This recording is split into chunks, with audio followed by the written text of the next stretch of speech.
ઝાલોદ તાલુકાના કંભોઈ ધામ ખાતે ધારાસભ્યની ઉપસ્થિતિમાં બીજેપીની બેઠક યોજાઈ।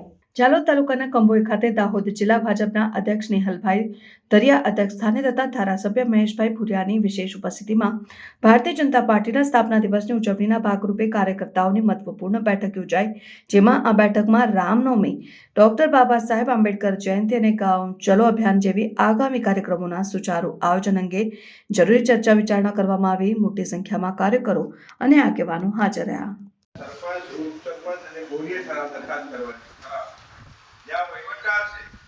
માજી સરપંચ પોતે પણ ત્યાં પોતે રસ લે અને તમારે માજી સરપંચે પણ ત્યાં જવાનું ખાસ પ્રકારની એક સામાન્ય સભા બોલાવીને ઠરાવ પસાર કરવાનો છે।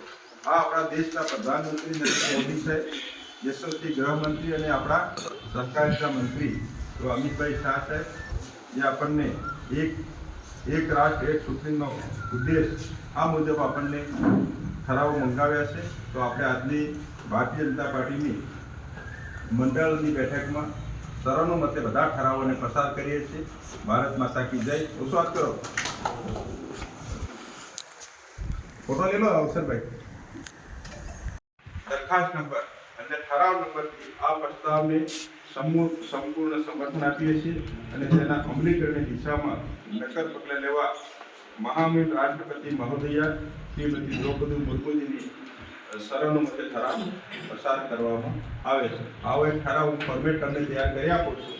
તમારે માત્ર ગ્રામ પંચાયતનું નામ લખવાનું, એનું સ્થળ, સમય અને અધ્યક્ષાન જે તે ગ્રામ પંચાયતના સરપંચ હોય એનો અધ્યક્ષ અધિકારી, અધ્યક્ષના અધ્યક્ષ સરપંચ, જ્યાં આપણે ત્યાં આજે 70 જેટલી ગ્રામ પંચાયતોમાં ચૂંટણી આવનાર તો એનો વહીવટદાર એનો અધ્યક્ષ અધિકારી બનશે અને જ્યાં સરપંચ એનો અધ્યક્ષ અને જ્યાં સરપંચ નથી ત્યાં અધ્યક્ષ અધિકારી શબ્દ ઉપયોગ કરવાનો રહેશે અને તલાટીને ત્યાં વહીવટદારશ્રી છે એના પાસે આપણે લેવાના છે।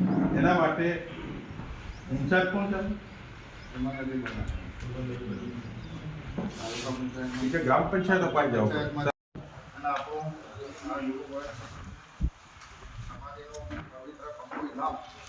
હું મારી જાતને રોકી નહીં હતો મહેશભાઈ કે ભાઈ મારે તો આ મિટિંગમાં જવું પડે હોય અને પાછું ગઈકાલની ઘટના ગઈકાલથી ચાલતી હતી, રાત્રે 2 વાગે પછી યુસીસીનું બિલ ગઈકાલે અને આજે સવારે 2 વાગે જ મંજૂર થયું અને આજે છત્રપતિ શિવાજીની પુણ્યતિથિ છે। આવો પવિત્ર દિવસ અને મારી મંડળમાં બધા લોકોના ઘરે મુલાકાત થઈ પણ મંડળની તો આ મારી પહેલી બેઠક છે।